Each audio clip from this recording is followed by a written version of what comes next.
Bonjour à tous. Aujourd'hui, je vais évaluer des écouteurs, des petits écouteurs intra-auriculaires de la marque Beizus qui sont livrés avec un petit coffret équipé d'une batterie pour les recharger. Ces écouteurs sont livrés donc avec un manuel utilisateur multilingue, dont français, un petit document qui donne des indications, des instructions de sécurité également multilingues, un petit câble USB, donc c'est de l'USB A vers de l'USB C pour recharger le coffret. Aucun adaptateur USB secteur n'est fourni pour être conforme à la réglementation européenne. Vous avez un petit coffret équipé d'une batterie, d'un petit voyant lumineux et du connecteur USB-C pour recharger la batterie qui se trouve en dessous. Mon téléphone a un petit peu de mal, je suis désolé. Voilà.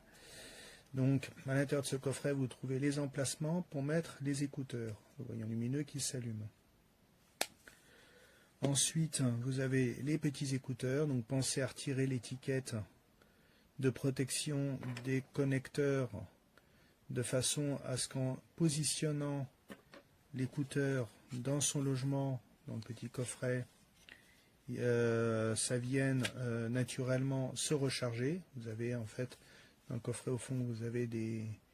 On ne voit pas bien à cause de la lumière, mais en fait il y a au fond du coffret des petits contacteurs qui permettent de recharger les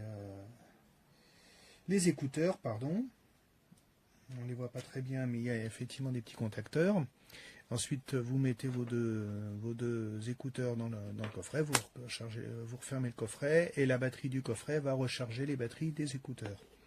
Ce système classique de tous les écouteurs intra-auriculaires Bluetooth qu'on trouve aujourd'hui. Donc ce système, que je viens de le dire, fonctionne avec une source audio Bluetooth.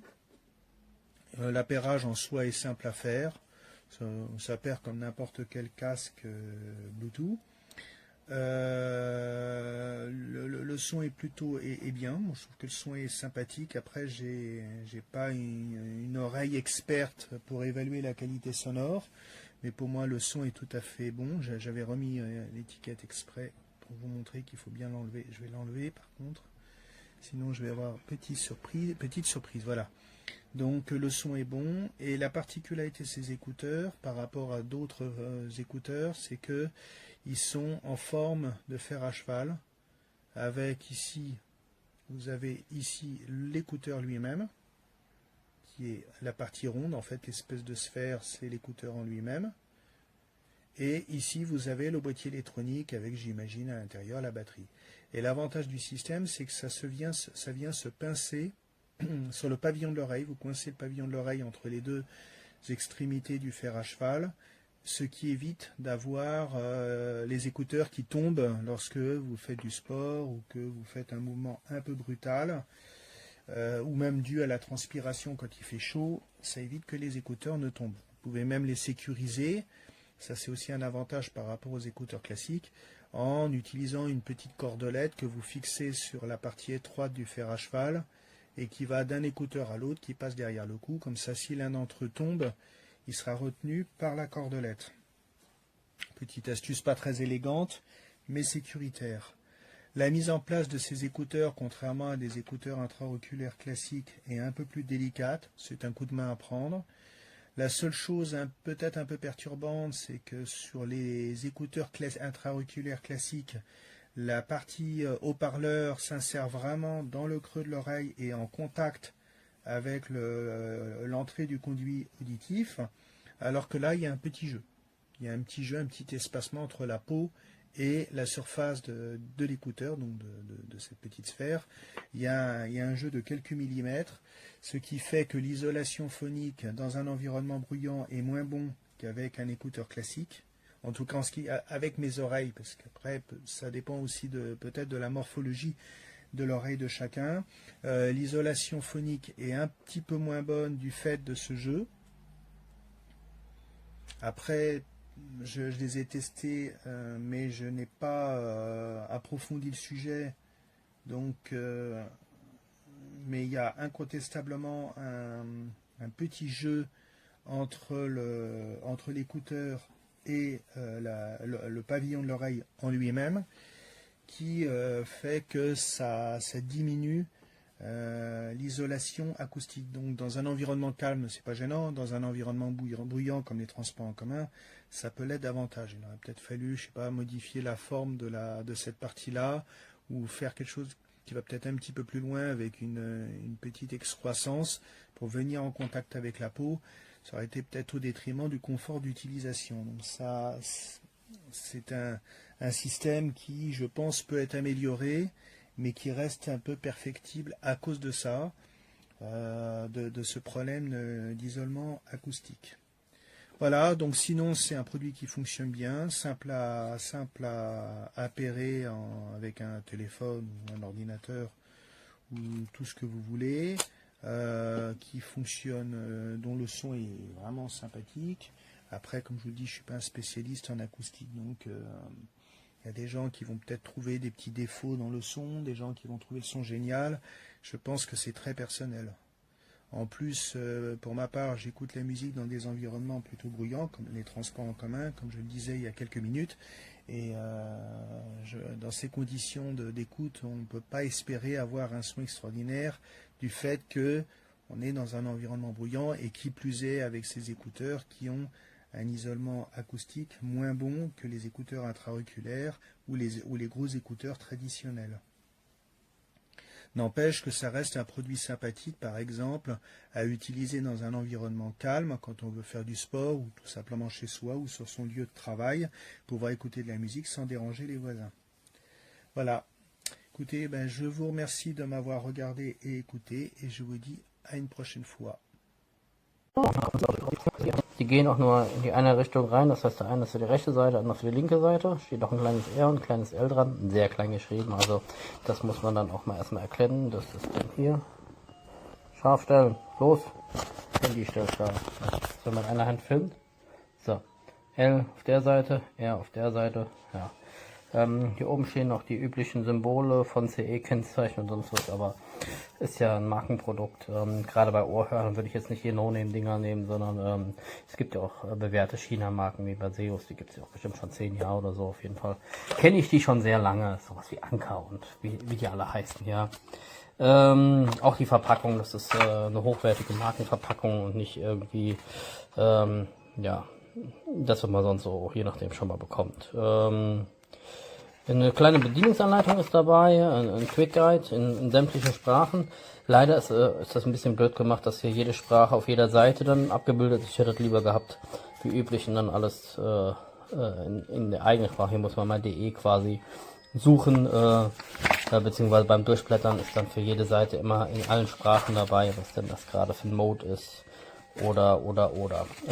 Die Tasten sind super. Also das mit den Tasten oben auf den Ohrhörern finde ich klasse. Rechte Seite macht mal lauter, linke Seite macht mal leiser. Also wenn man es gedrückt hält, und dann hat es noch andere Funktionen für ein Lied weiter, ein Lied zurück oder Anruf annehmen, Anruf abgeben. Ja, das Schächtelchen ist auch schön. Ist gut in der Hosentasche, ist keine kantige Schachtel, sondern ist wirklich rund und stört deswegen nicht so wie manche kantigen Ohrhörerdosen oder sowas. Also das hier, weil das wirklich wie so ein kleines Ei ist quasi. Ja, finde ich ganz gut. Die Klangqualität, ja, bis zu einem gewissen Pegel gut. Natürlich wie bei sämtlichen Ohrhörern ist irgendwann bei ganz voller Lautstärke wie Luft oben raus. Was aber hier auch sehr gut ist, ist, dass man das Umfeld noch mitkriegt. Ich habe kleine Kinder, wie man es hört. Wenn man sie dann mal zum Fernsehgucken anhat oder sowas oder abends auf der Couch in Hörbuch, man kriegt das Umfeld noch mit, wenn ein Baby weint oder wenn andere Kinder rumschreien und ja, da will jemand einen Schnuller, ich bin gleich wieder da. So, was gibt's noch zu sagen? Also ich hatte jetzt etwas über eine Stunde an und sie haben mich nicht gestört. Es gab weder ein Drücken irgendwo noch irgendwie was Unangenehmes. Ja, ich werde jetzt mal ein bisschen länger noch testen. Wenn, dann werde ich noch was nachtragen, aber bisher bin ich schon mal sehr zufrieden. Ja, und wie gesagt, das Gute ist bei diesen Dingern, dass die nicht im Ohr drin sitzen. Ich mag das nicht so gerne, wenn was da im Ohr drin ist, weil man einfach drumherum nichts mitbekommt. Genauso mag ich nicht die Dinger, die oben über die ganze Ohrmuschel gehen. Da schwitze ich mich. Egal, ob das jetzt ein Ledermaterial ist oder ein anderes Material, diese Schaumstoffdinger da. Ich schwitze da drunter, meine ganzen Ohren fangen an zu schwitzen. Ja, und das mag ich nicht. Daher finde ich jetzt diese Lösung doch recht gut. Ich teste es auch mal beim Mountainbiken, wobei ich mir da ein Band dran mache, nicht, dass mir doch mal einer flöten geht und ich den nicht mehr wiederfinde. Weil, orten kann ich die wahrscheinlich nicht irgendwo, ja. Und so laut stellen, dass ich sie irgendwo in der Wiese höre oder im Gebüsch oder im Schlamm oder sonst was, wird wahrscheinlich auch nicht funktionieren. Daher werde ich da zumindest für den Mountainbike-Trip da irgendwas dran machen, dass, wenn mir mal einer vom Ohr runterfallen würde, dass ich ihn auch irgendwo an der Klamotte weiter habe. Gut, dafür liegt aber auch nichts bei. Also nicht, dass hier irgendein Band dabei ist oder sowas. Ist noch ein kurzes USB-Kabel ist noch dabei. USB-C-Kabel. Hin und wieder brauchen wir auch mal ein kurzes. Muss man ja nicht dafür nehmen. Man kann ja die anderen vom Handy oder sonst was auch da einstecken. Gut.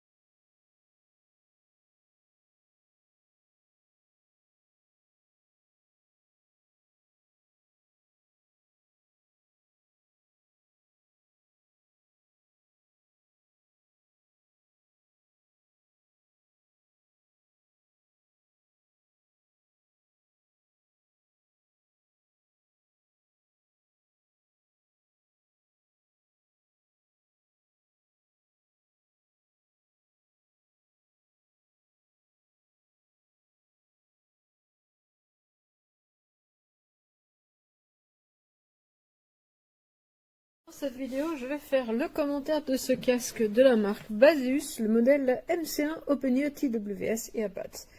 Un modèle ouvert, c'est fait beaucoup en ce moment, maintenant ça y est, les modèles ouverts arrivent dans les entrées de gamme. Et Baseus, je connais, alors je me méfie toujours un peu parce que j'ai vu des très bonnes choses chez eux et j'ai vu un truc atroce une fois. Mais là c'est bien, c'est plutôt bien. Alors, c'est pas parfait, mais c'est bien. La particularité de ce modèle, c'est que je trouve que le réglage de base est déjà très bien. Il y a plein de réglages via l'application, mais celui de départ est plutôt pas mal. J'ai constaté un petit effet de lag assez marqué, mais ils ont une option justement pour modifier ça, qu'il faut régler non pas à partir de l'appareil, mais à partir de l'application, ce qui est dommage. Mais c'est assez efficace. Alors voilà le bestiau. Comme on voit, c'est pas petite taille, et c'est un peu dommage parce que du coup, il n'y a que 40 heures d'autonomie. Ça, c'est un petit peu dommage. Ce qui met en avant, c'est le côté basse assez soigné, le côté un peu dynamique du casque, et c'est vrai que c'est plutôt pas mal. Mais je trouve qu'on le perd quand on sort du réglage de base. C'est ça qui est assez étonnant. Alors, on va voir comment ça se présente. J'espère qu'ils sont pas trop grassouillés. J'enlève un petit peu mes restes à moi. Voilà comment ça se présente. Un système open ear avec la base ici qu'on va venir caler derrière l'oreille et ça dans l'oreille. Ils ont mis une petite finition ici en silicone, ici là, pour donner un peu de confort. La particularité par rapport aux autres open ear, c'est qu'ils tiennent extrêmement bien. La différence, c'est qu'ils font un poil plus mal. Alors si c'est pour porter, par exemple, au travail devant un ordinateur pour continuer à entendre ce qui se passe autour, eh ben, on va peut-être choisir un autre modèle. Par contre, si c'est pour courir ou bouger avec, eh ben là, c'est parfait. Et veux-tu focaliser là? Le look est plutôt soigné et sympa. Et surtout, on a des boutons, non pas tactiles, mais des boutons physiques. Et ben moi, je préfère largement les boutons physiques. Je trouve que c'est plus pratique, on sait quand on l'a activé. Voilà. Le son est bon. C'est assez dynamique. Et je trouve ça pas mal du tout. Donc, par rapport à ce qu'ils peuvent faire, ils sont plutôt dans quelque chose d'assez sympa. On va avoir des réglages qui sont assez basiques. C'est un petit peu la différence avec des appareils qui vont être un peu plus haut de gamme. On va avoir vraiment tout ce qui est le plus basique. Voilà.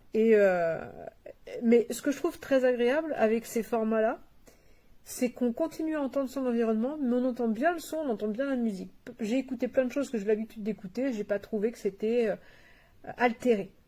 C'est pas exceptionnel en termes de son, mais c'est pas altéré, il y a une bonne dynamique, c'est agréable de l'entendre.